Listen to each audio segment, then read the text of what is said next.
चुनाव की अधिसूचना जारी होने के साथ ही प्रदेश में आदर्श चुनाव आचार संहिता लागू हो जाती है। आचार संहिता का अनुपालन चुनाव लड़ने वाले उम्मीदवारों, उनके समर्थकों, कार्यकर्ताओं के साथ ही सत्ताधारी दल के प्रतिनिधियों को भी करना होगा। इस वीडियो में हम आपको बताएंगे कि क्या होती है चुनाव आचार संहिता, अब क्या काम किया जा सकता है और क्या काम नहीं। लेकिन सबसे पहले समझते हैं कि क्या होती है आदर्श आचार संहिता। आचार संहिता लगते ही चुनाव प्रक्रिया से संबंधित अधिकारियों और कर्मचारियों के ट्रांसफर, प्रमोशन पर रोक लग जाती है। राज्य से संबंधित नए विकास कार्यों, योजनाओं की शुरुआत अब नहीं हो सकती।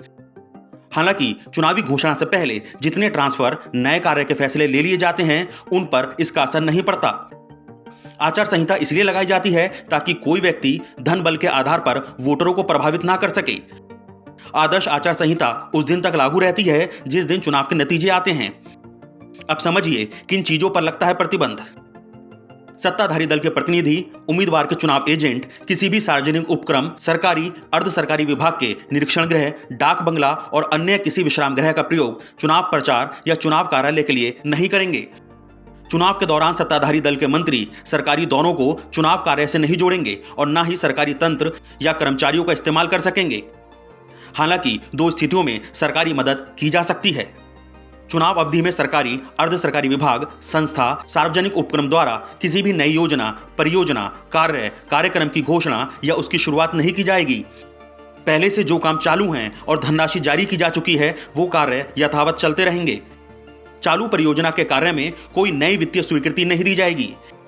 लेकिन दैवीय आपदा और मानव जनित दुर्घटना में दी जाने वाली मदद राशि पर यह प्रतिबंध लागू नहीं होता। केंद्र या राज्य सरकार के मंत्री किसी मतदान केंद्र पर मतदाता होने के अलावा अन्य किसी हैसियत से प्रवेश नहीं करेंगे।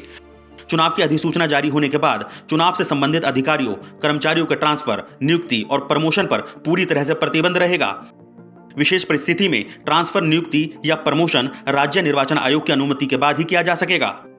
उम्मीदवार और उनके प्रतिनिधि ऐसा कोई काम लिखकर, बोलकर या किसी प्रतीक के जरिए नहीं करेंगे जिससे किसी धर्म, संप्रदाय, जाति या सामाजिक वर्ग और उम्मीदवार, राजनीतिक दल, राजनीतिक कार्यकर्ता की भावना आहत हो या उससे अलग वर्गों, व्यक्तियों के बीच तनाव पैदा हो।